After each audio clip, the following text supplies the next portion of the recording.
want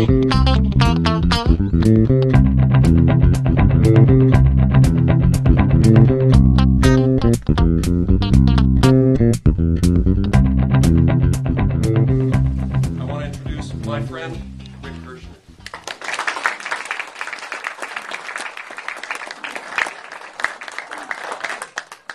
This is a very sweet thing for me to get to do, to be surrounded by familiar faces, friendly faces. I know so many of you. Anyway, I'm going to try not to stall out talking about how happy I am to be here with you. But I am Rick Kirschner. My business is The Art of Change Skills for Life. And I teach people what I think will help them make a difference, change their world for the better, whether it's at work or at home or in their community. And I will tell you that in the years that I've been doing this, I have looked for ways to raise my game and change things up. You can't have a business called The Art of Change if you're not into changing things up. And my wife, by the way, reminds me constantly, I thought you were all into change. So when I say change, here's what I'm talking about. I'm not talking about exchanging things. Like changing the air filter or the oil filter or changing your clothes. I'm not talking about changing things back to a familiar bygone era where you could hear the angels sing. I'm talking about the actual experience of change. And what is that? That's the transition from what you know to what you don't know. From what's familiar to what's unfamiliar. Now, change is happening each moment. It's true. It's happening to you, and it's happening through you.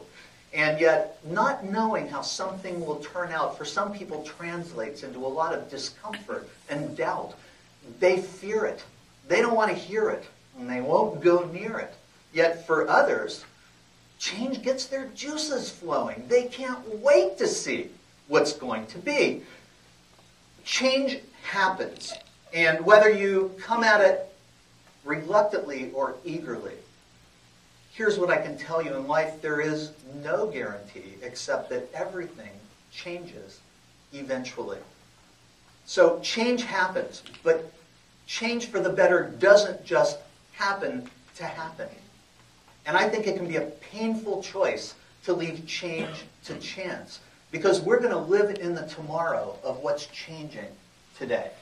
So positive change is the art at the heart of my business. And when I talk about art, I'm not talking about the provocative kind that pinches your mind. I'm not talking about beautiful art that speaks to your heart.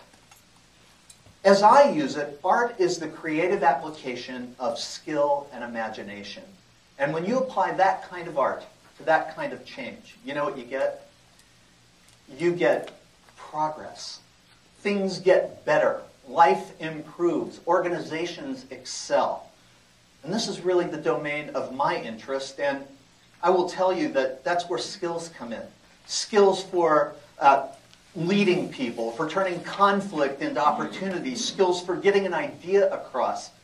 These kinds of skills, once you've learned them, they're yours for life, and they make a huge difference in your ability to make a difference. So that's what my work is about. But really, that's what your work is about, too.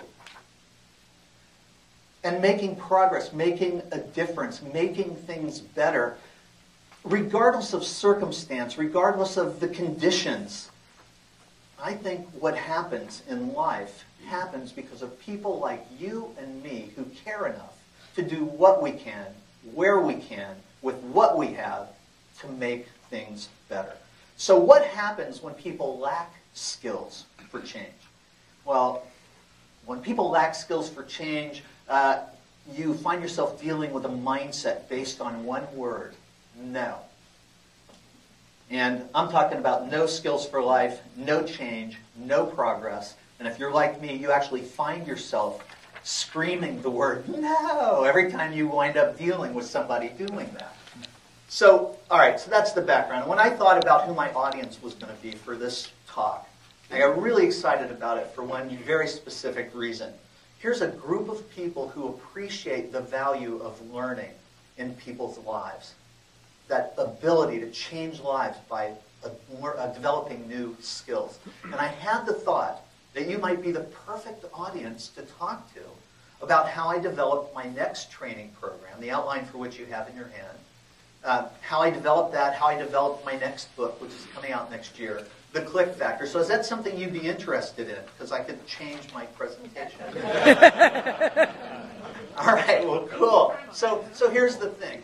You know, once upon a time, most of my work was about dealing with difficult people. And don't get me wrong, I like difficult people. I like the people most people can't stand because they've been very good to my family. In fact, they've even got a poster, there's guides, cup holders, bobbleheads. I mean, you know, it's an industry now, and I'm grateful for all of that. And it's probably as good a time as any to thank the IMS chairs who brought me to your region to do that program, because I love doing it. It's really fun for me. It really makes a difference in people's lives, and I know your audiences love it. So there was a time in my life when that was most of what I did was difficult people, and I like to change it up. And one day I thought, what's the bigger issue here? What's the bigger opportunity? What's the learning moment here? And it's not about difficult people. Ultimately, it's about persuasion. And so I developed the next layer of my work, and that's The Insider's Guide to the Art of Persuasion. And some of you may be familiar with this. I wrote 2 books on the subject. I developed an 8-CD audio program on the subject. And then I developed a training program for IMS, which at this point I can say it's almost done. Just let me do it a few more times. I listened to the feedback.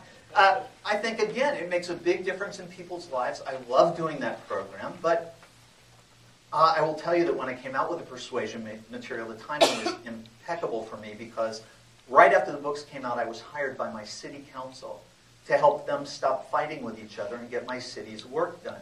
And the story of that work spread across the United States of America. It wound up on page 3 of USA Today. Keith Olbermann tagged me on his show as the second best person in the world for working with my own city council. So that was pretty cool. And it was also a presidential election season. So I got to do hundreds of interviews on persuasion, about persuasion in politics. So the timing of that was great for me. But I will tell you that, again, I like to change things up. And I started thinking about it. What's the bigger opportunity? What's the bigger issue? What really is challenging us as our world is changing around us? And that's what brought me to this idea of the click factor. With so much going off track, what's the best thing that we can be doing in our lives and in our work and with the organizations that we work with to really be a part of driving change in a positive direction? And I came up with this idea of the click factor, how to get results with people. Now, I'm happy with the result that I got, particularly because it was a great book deal, best book deal in my career. The book's coming out next year from Hyperion Press. I hope you all get a copy of it, from IMS actually. 20-point nudge, nudge. And I'm real excited about this material, and I'd like to just kind of walk you through my process of developing the material. And I will tell you that I'm not one to reinvent the wheel. I figure if I've done work on something, I should utilize that work, repurpose that work if I can. And so that's what I did. I pulled in some of the core models from other material in order to build this manuscript.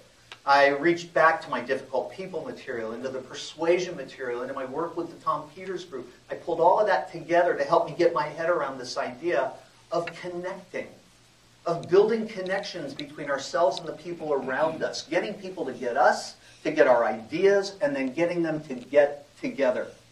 And that's what happened with that. So, all right, so let me just kind of walk you through this. I came to the conclusion long ago in my life that when relationships work, it's because of a scientific principle called resonance. That's really at the heart of what works in relationships. Resonance occurs in nature whenever vibrating objects respond to other vibrations that approximate their natural rate. Okay. It's when people get on the same wavelength. That's what resonance is. And you know, the interesting thing about this is almost everything in our modern world works because of this scientific principle, whether you're talking about TV, or you're talking about radio, or you're talking about Dancing with the Stars, or synchronized swimming, or synchronization software. All of that is leveraging this resonance principle that exists in nature. And we've all experienced it. Have you ever watched people dancing, and their movement was so fluid and graceful that you felt you were moving with them? Have you ever heard people sing in harmony and the vibration of those voices together moved you to tears or excited you? That's that principle of resonance and you resonating with resonance. So to me, this is a very big deal. But just what is it in us that resonates? Well, in the complex excitations of life, people have a wonderful ability to filter out dissimilar, to allow in the patterns of similarity. Resonance, well, I've studied and written extensively about this idea under another term and in the material on dealing with difficult people. And it occurred to me that if it works with difficult people, it certainly must apply to every other relationship, if that's what works. So here's the thing. I reached into that and I pulled out a model called blending. And those of you who've had me in your region, you've heard me talk about this. Blending leverages that scientific principle to make relationships happen. So let me just briefly talk about what I mean by blending. To define it for you, it's when you reduce differences between yourself and another person. Said another way, it's about sending signals of similarity or finding common ground. That's that principle of resonance in play. And, you meet somebody from the same town, and you're like, hey, me too. How many of you remember when you met your spouse and started trying to find things in common because you wanted to be with them? Remember that? You're like, me too. Me too. And some of you want to be with them so much you even lied a little bit. You're like, me too. We'll work that out in therapy. So that's an important thing in our relationships. And I think it's important to actively send those signals. So to illustrate this for you, my mom brought me up to be nice to people for no good reason. So I walked into a convenience store some years ago to get a cup of coffee. And I said hi to the guy behind the counter, and he was not raised by my mom, so he did not respond. I said, where's the coffee? He said, over there. And I was like, well, at least he knows where the product is. So I went, I got the coffee, I poured it in a cup, and I looked for a little milk creamer, half and half, to put in the coffee, and all they had was non-dairy creamer. Now, I don't know how you feel about non-dairy creamer, but I don't like it. And whenever that's all that's offered, I say, do you have anything from a cow? And that's what I walked up to the guy, I said, give me milk creamer, half and half, and the guy said, no. And he was very certain about that. Now, in that moment, the resourceful part of me looked around and I noticed there was a little cooler with 14 flavors of ice cream in open bins. And I thought to myself, it would be really good in my coffee. A spoonful of ice cream would really be great. So I said to the guy behind the counter, hey, I hate non-dairy creamer, don't you? And he said, I like it. I said, well, okay. I said, listen, you don't have any milk creamer, half and half, and I don't like non-dairy creamer. I'm wondering, can I get a spoonful of ice cream in my coffee? Happy to pay for it. And the guy goes, no. I said, look, I'm willing to compromise. I'll take half a spoonful of ice cream. And the guy goes, I said no. All right, what's wrong with this picture? I was being friendly, playful, funny, well, for me. And that's when I realized, there was no resonant field between us. Nothing. Nothing about us was on the same page, was sending the same message. And that's when I set the cup of coffee down because he wasn't holding one. That's when I folded my arms because that's what he was doing. That's when I put one of my feet in front of the other, and I even made my face look a little like his, which was not easy. And I said, look, is this something I did or are you just having a rough day? And he goes, well, the night shift leaves me the mess, and I got to clean it up. With flavor. So I said chocolate chip. Anyway, that's a true story. And that's all about resonance and the role that it plays in our lives. So in the dealing with people you can't stand material, I said that the basic rule of human relationships is this. No one cooperates with anyone who seems to be against them. But in the click factor, I've changed that a little. I'm saying it like this. People cooperate with people who seem to be with them. So that's that piece of how I developed the click factor. Well, then I looked at my persuasion material and I thought, what's in there that's really applies to this? And I found a couple of models in there that I think completely work. And one of those models is motivation and the other is what I call shortcuts. So let me just talk briefly about these things. So what do I mean by motivation? Well, it used to be, years ago, somebody would ask me what I do, and I would say I'm a speaker, because I love giving speeches. It's really a fun thing. Show up, talk for a few minutes, and leave. That's pretty nice. I said I'm a speaker. They go, oh, motivational speaker. And then I go, no, I'm not. I didn't want to be a motivational speaker because you can't motivate anyone but yourself. And not only that, but it always made me think of that guy on Saturday Night Live, Matt Foley. Remember this guy? Motivational speaker. Parents hire him. They keep him in the basement drinking coffee. They're going to bring him up to motivate their slacker kids.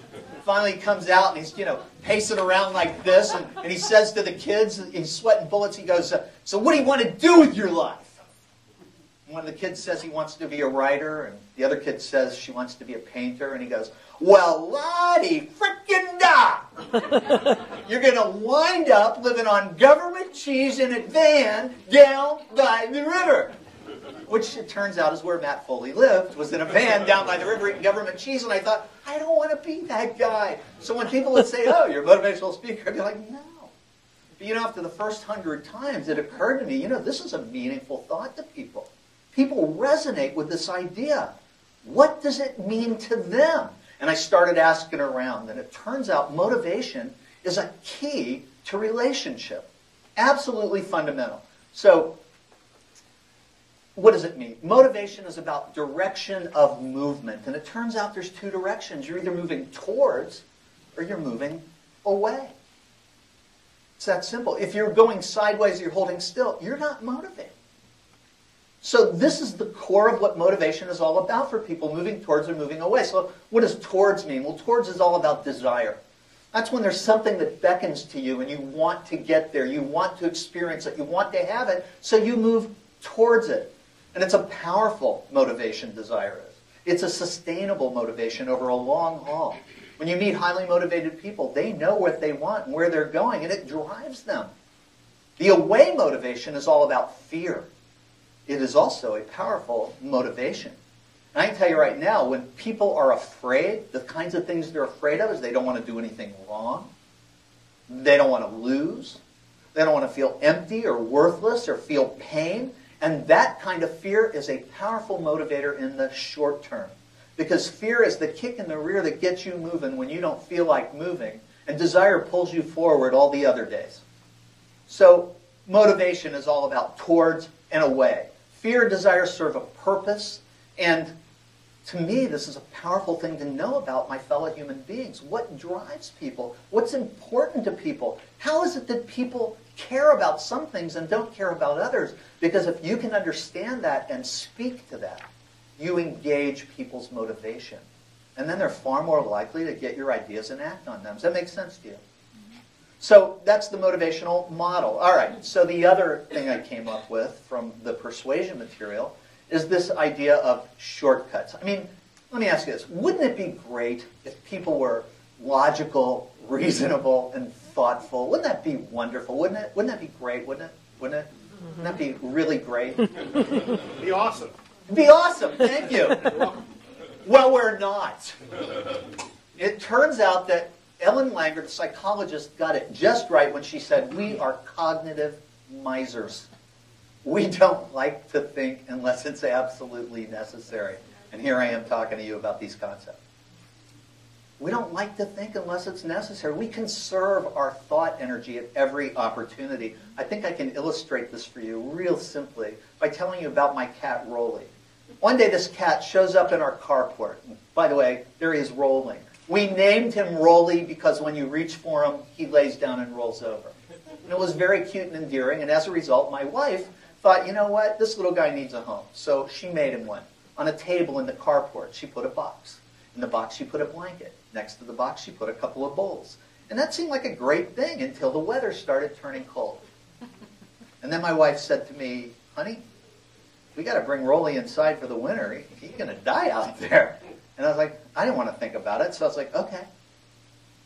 But it didn't work because we had two cats living in the house. And they were at death's door until Rolly tried to come in. And suddenly they were awake every day and waiting for him to show up. And they lived to hate him for 3 years. That was really good for the other cats. But meanwhile, what are we going to do with Rolly? And my wife said, well, I guess he's going to have to live in your office. That's a downstairs part of the house. Well, I wasn't thinking. I was like, okay. But then I'm sitting in my office the very first day, and he wants to go out, and I got to open the door, and all of a sudden I'm thinking litter box, opening doors. I see clients in here. This is not a good idea. This office wasn't built for a cat. So I went to my wife. I said, honey, I'm willing for Rolly to live in my office, but we got to remodel. And she didn't want to think about it. She's like, okay. And I figured I'd go for a little extra. So I said, and I really think I'll get the big screen TV now. And she was like, okay. So I hired a guy named Mike Brown. He's a contractor. And Mike gutted my office. I'll show you what he did to the door of my office. That's what it looked like when he got there. And that's what it looked like when he got done gutting my office. And now I'm standing in this gaping hole where my door used to be, and the winter is coming. And Mike gives me this assignment. He says, go to the lumberyard, look at the door catalog. I do. I come back up. He says, all right, did you pick out a door for your office? I said, Mike, I'll be honest with you. I looked at the door catalog. There were hundreds of doors in that catalog. And frankly, they looked like doors. So I don't care. I don't want to think about it that much. I said, you go ahead, pick the door, put it. He said, You don't want to think about it either. It's your office. You got to pick the door. Well, my wife was standing there. I said, Linda, what kind of door do you think I should get for the office? She said, no. She didn't want to think about it. She said, it's your office. You got to pick the door. I said, look, I get it. It's my office. But Mike, if this was your office, what kind of door would you get? And Mike said, I'd have to ask my wife. Does everybody get what's happening here? Nobody wants to think about it. We are cognitive misers, conserving our thought energy at every opportunity. So, by the way, here's the ending of the story. My door, Rolly's door. Turned out very nice. And I can tell you Rolly's very happy about the ending of the story. All right. So here's what I'm referring to. We're cognitive misers, which means that when we try to talk with other people, we're up against the fact that people listen to us in two very different ways. Oh, yeah. When we talk to people, they hear us differently depending on which way they're using to listen. So, for example, one of the listening modes is logical. The other is emotional. When people are listening logically, the details, the facts, and the evidence, that makes all the difference in the world. But that's not most people most of the time. In fact, most people are listening emotionally. And when we're listening emotionally, it means we're paying attention to how we feel instead of what we think.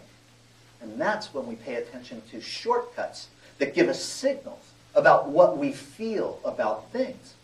And I think this is pretty interesting stuff. Shortcuts is signals. And when people are tired or overwhelmed or overworked or frustrated, how many of you know I just described all the people that you deal with? Well, that's when the brain kind of switches off every chance it gets, and that emotional side kicks in. Suddenly it's like, how do I feel about that? All right, so we make decisions based on these shortcuts of signals. We go, well, he seems like a nice person, so we make the decision. That's the signal of affinity. Or we go, well, he knows more about this than I do, and that's how we make the decision. That's the signal of comparison. Or we go, he listened to me, I guess I'll listen to him. That's the signal of reciprocity. Or we'll decide something because everybody's doing it, or it's the standard way of doing it. Well, that's the signal of conformity. Or we go, well, you know, I went this far. I guess she seems to know more than I do. She seems to know what she's talking about. That's a signal of authority. And we are wired from childhood to be obedient to authority.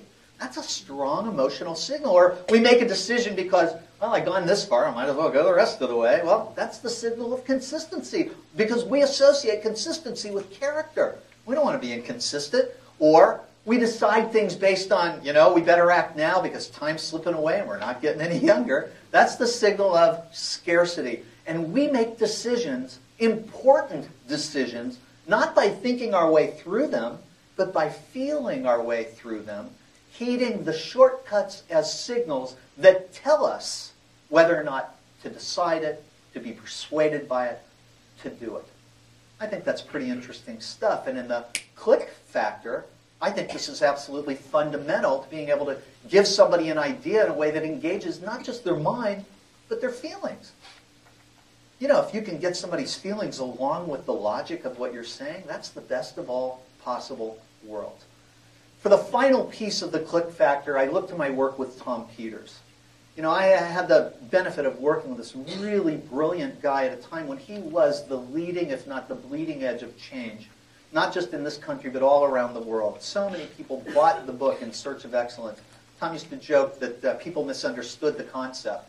They thought it was about excellence. He said it was an indictment because so little excellence was to be found. They had to look really hard to find any evidence of it at all. And Tom used to say this thing that service is the reason for every organization. There's no other reason for an organization to exist except for human beings to serve human beings. He said that's the core mission of every business. And he said for that mission to be a successful mission, it doesn't start with the people on the front line. It starts with management. Management has to drive that, or it won't happen. He taught me that service excellence starts with the people that we work with in the training programs that we do. Now, I'm going to sum this up for you like this. As you click more with your people click more with you and with each other. This isn't, by the way, about being friendly. This is not about being one of the gang. This is about connection, and specifically connecting people up through you. Giving people the sense that they are connected to each other through you. I call that developing a sense of teamship. Teamship. This business belongs to us together. We're all in this boat together. Why a teamship? Because we're in it together, whether it's clear sailing or nasty weather. Teamship multiplies your power. You know it is thus. Many hands make light work, and we're all smarter than any of us. So that's the idea of teamship. And here's the thing about teamship. If you want to make this happen, there's some very simple things you have to do to get people to get together. And one of those things is you destroy walls and you build bridges. Now, what does that mean? That means that you connect people to what they need and you eliminate the obstacle course that they're running through. You get rid of anything that keeps people up at night, grinding their teeth, and you facilitate. You don't just be there, you facilitate that kind of change. You become the conduit for the teamship, for that development. Now, I will tell you something. Some obstacles are not organizational in nature. They're human in nature because we're dealing with human nature. And because of that, I think it's good for us to keep our perspective. And when you put us in perspective, you know, we're at a little planet rotating around a star at the edge of a minor galaxy in a universe populated with galaxies that outnumber the stars in the night sky. So, you know, we're not that big of a deal. I think it's good for us to have that kind of perspective when we're faced with problems and challenges. Just remember, it's not really that big of a deal, but here's the thing. The real problem is people lose perspective really easily. That's part of human nature. We get distracted, distraught, disturbed. And all of a sudden, we don't know where we are. We don't know what we're doing. We don't know why it matters. And now all of a sudden, we're just managing ourselves through every moment of our lives. What a shame. What a loss of a valuable resource. So the best people, by the way, do lose their perspective. This isn't a problem of intelligence. This isn't a problem of will. The best people lose their perspective and can get lost in any system in time. Any system. No matter what it was like at any point. So when people are burdened by that sense of helplessness, and how many of you would agree that you have a lot of people around you right now that feel that way? In dealing with this economy, I understand Bob talked to you earlier today, Bob Treadway, and somebody told me when we were waiting in the lobby at the hotel, it was a little depressing up front. You know, it's talking about the economy and what's going on, and I've talked with a number of you, and we're all dealing with this changing global economy, changing national economy. So you got to do some really important things to be that conduit. And one of the things you've got to do is hold the focus for people. Another thing you got to do is you got to keep it meaningful for people. And finally, you have to conduct yourself in such a way that they get what the deal is. So let's talk about this for a moment. What do I mean by holding the focus? I'm talking about holding up a very bright lamp in front of people so they know, without any doubt, this is what we're doing, why we're doing it, and why it matters. I know some of you are familiar with the story of the three bricklayers, but I like telling it especially right now. So, guy's walking down the street, he sees three bricklayers. He says to the first one, "What are you doing?" The guy says, "What are you, an idiot? I'm a bricklayer. What's it look like I'm doing?" He says to the second guy, "What are you doing?" The guy says, "Didn't you hear him? I'm a bricklayer. I'm laying bricks to build a wall, and you're in my way." He says to the third guy, "What are you doing?" The guy says, "Hey, I'm so glad you asked me. I'm a bricklayer. I'm laying bricks to build a wall, but did you know this wall will be part of a sanctuary, and that families will enter this sanctuary for generations to find hope and inspiration if I do this really well?" What's the difference between the first two and the third bricklayer? First two are from New York, third one's from California. That's why I wanted to tell that. All right. Antonucci, that's it. All right. Watch yourself. Okay. You can Get me tomorrow night. The difference is that the first two don't know why they're doing what they're doing. And I tell you now, any job can become bricklaying if you lose track of what it is, and why it matters. So holding the focus is fundamental to getting people to connect with each other. And then you got to keep it connected. You can't just do it once. It's ongoing. And what this means is that you treat people with respect. You treat them the way you want to be treated, and you don't treat them the way you don't want to be treated. You don't want people yelling at you, you don't yell at them. You don't want people shooting you down, you don't shoot them down, that kind of stuff. You treat people with respect. And you also inform them. You don't wait for things to happen. You tell them before things happen about what's in the works and give them a chance to have a voice in it. Then even if they don't like the way it turned out, at least they had a voice in it and they don't opt out. And finally, you recognize people for not only what they do, but for what they're capable of doing and learning. And to the degree that you do this with the people around you, you keep them connected and you become the conduit. But that means you've got to manage yourself. So I'm going to throw an acronym up here really quick. SAGE. Now, a lot of people see that and they think it refers to a wise person. But some people do recognize it's an acronym because of the periods in it. And they go, oh, stay angry, get even. But as I use it, it stands for set a great example. And I will tell you right now that in the Click Factor, I try to develop material that would help people do all of the things that I just talked about. If this was interesting to you, how many of you think this would be something that people in your region might enjoy? All right? Might get some benefit from. So I hope you'll consider it. You've got an executive summary and an outline. Meanwhile, while we're waiting for the book to come out, I will tell you that I have some resources that I'd like to make available to you. You can subscribe to my newsletter. You can read my blog. Every week I put something new on it. And this is something we should all learn to say. You can follow me. You can follow me on Twitter. And you can follow me on Facebook. And there you go. I'll put it back up there really quick. So that's the end of my time with you. I hope that you enjoyed this. This is the coolest theater I've spoken in. God bless you. Thank you so much.